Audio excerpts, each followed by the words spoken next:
The मरमिड्स लगन। आज यह जो कहानी हम पढ़ने जा रहे हैं यह एक जस्ट इमेजिनरी स्टोरी है। इस कहानी के मुख्य कैरेक्टर्स हैं पीटर पैन, वेंडी और उसके दो भाई, और उसके साथ पीटर पैन का जो एक ग्रुप था जिसका नाम था लॉस्ट बॉयज़।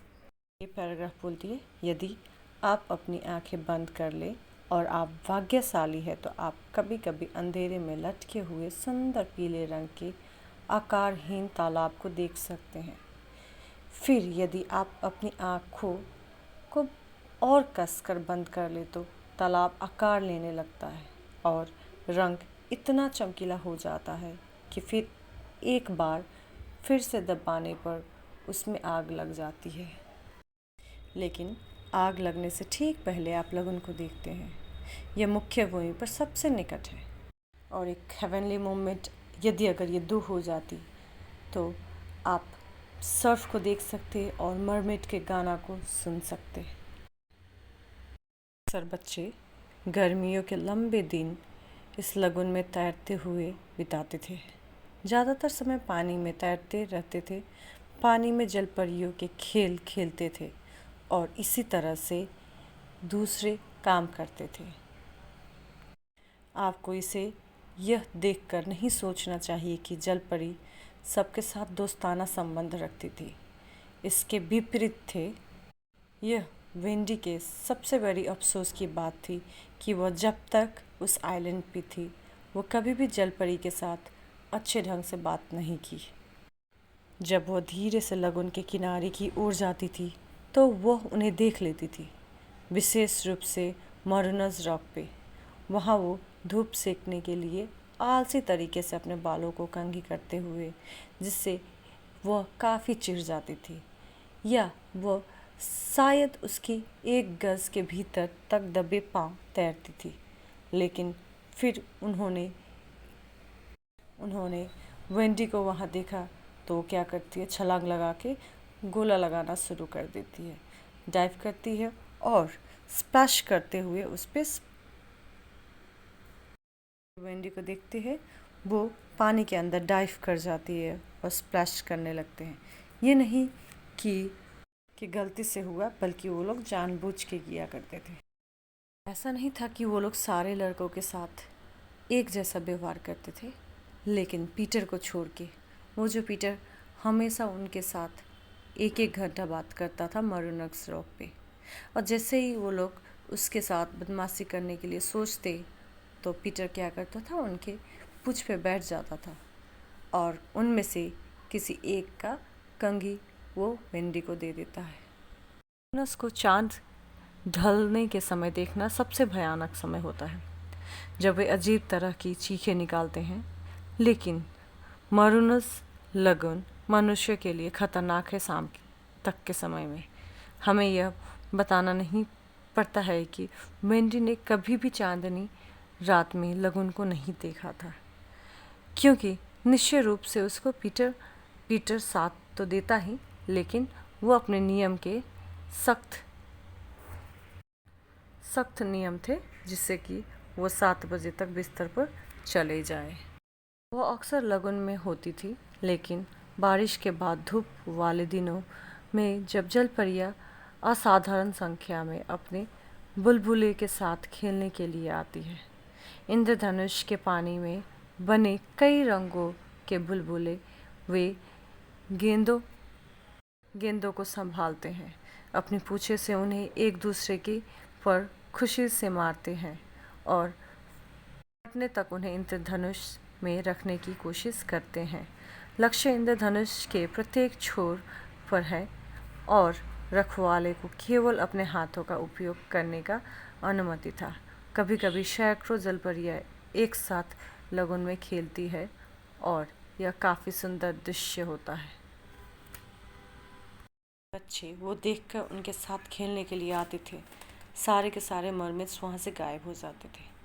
लेकिन बच्चे जब खेलते थे तो वो लोग छिप के देखते थे। उनके पास ये सबूत था, जैसे कि जॉन ने जब एक गेम इंट्रोड्यूस किया था, बॉल को हाथ से पकड़ने से अच्छा सर से मारने का, वो उनके जल परियों के कीपर्स जो थे उन्होंने ये चीज़ अडॉप्ट किया था। यानी वो लोग जब अगला गेम खेलना शुरू किए थे, जो उनके कीपर्स थे वो हाथ से नहीं अब सर से खेला करते थे। रॉक पे सिर्फ वही एक प्रिटी साइड नहीं थी, बट एक और भी चीज़ बहुत खूबसूरत थी जब बच्चे मॉडर्नस रॉक के ऊपर सोते थे, यानी लंच के बाद जो हाफ एन आवर रेस्ट करते थे, वो भी एक बहुत खूबसूरत साइड था जिसमें उनके बॉडीज़ पे, शरीर पे जब सूरज की रोशनी आती थी वो चमक उठते थे और वेंडी उनके बगल में बैठ के देखती थी उन्हें।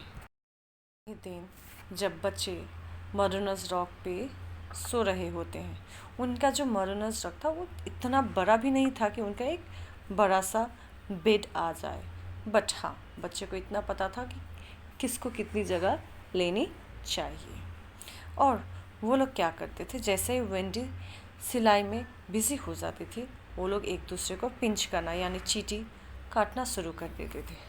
वो सिलाई कर रही थी, लगन में एक परिवर्तन आया, उस पर हल्की सी सिहरन दौड़ गई और सूरज चला गया और छाया पानी पर से होकर गुजरने लगी, जिससे वह ठंडा हो गया।